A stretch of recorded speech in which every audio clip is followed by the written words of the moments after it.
What is rent control in the District of Columbia?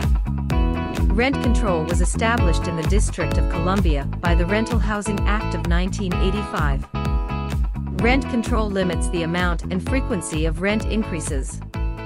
The enforcer of the Rental Housing Act of 1985 is the rent administrator, who is housed within the Rental Accommodations Division in the Department of Housing and Community Development. The rent administrator administers the act.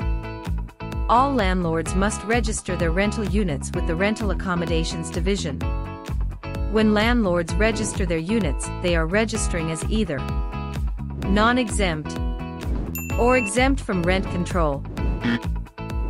There are 7 rent control exemptions. The 3 most common are units located in buildings constructed after 1976, units owned by an individual, not a business entity, who owns 4 or fewer residential rental units, or units in buildings where the rent or the mortgage is subsidized. Note, if the landlord failed to properly register for an exemption, then rent control does apply. In summary, if you live in a building built before 1976, with 4 or more units that are not subject to a subsidy, that means that your rent increases are regulated by rent control.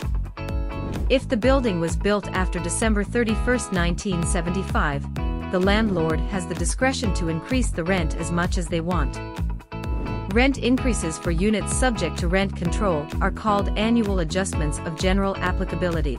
Annual adjustments are based on the Annual Consumer Price Index. The Annual Consumer Price Index is presented to the public by the Rental Housing Commission and becomes effective each year on May 1st.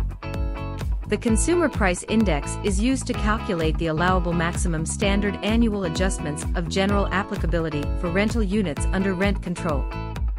Rents can be increased at an amount that is less than what is allowed. Rent-controlled units. Generally, rent increases in rent-controlled units are limited to once every 12 months and cannot exceed Consumer Price Index plus 2%, up to a total of 10%. Rent-controlled units, registered as an elderly tenant or tenant with a disability. Rent increases in rent-controlled units are limited to once every 12 months. The maximum rent increase cannot exceed the lower of Consumer Price Index, the Social Security Cost of Living Adjustment, COLA, or 5%. For example, during the period May 1, 2022 to April 30, 2023, the Consumer Price Index is 4.2%. This means that the maximum allowable rent increase for rent-controlled units, with tenants who are not registered as elderly or tenants with a disability, is 6.2% or 4.2% Consumer Price Index plus 2%.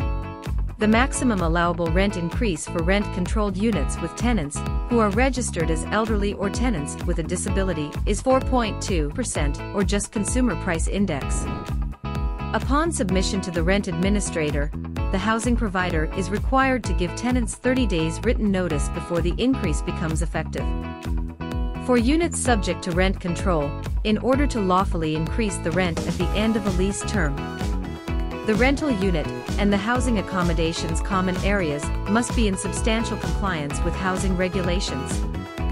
Other allowable rent increases in units subject to rent control include vacancy increases, capital improvements, services and facilities, hardship, substantial rehabilitation, and voluntary agreement.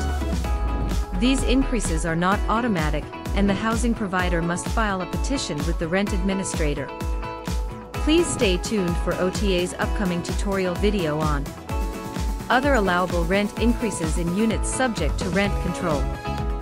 If you have questions or concerns regarding rent control and allowable rent increases, contact the District of Columbia Office of the Tenant Advocate, located at 2014 Street Northwest, Suite 300N, Washington, D.C. 20009.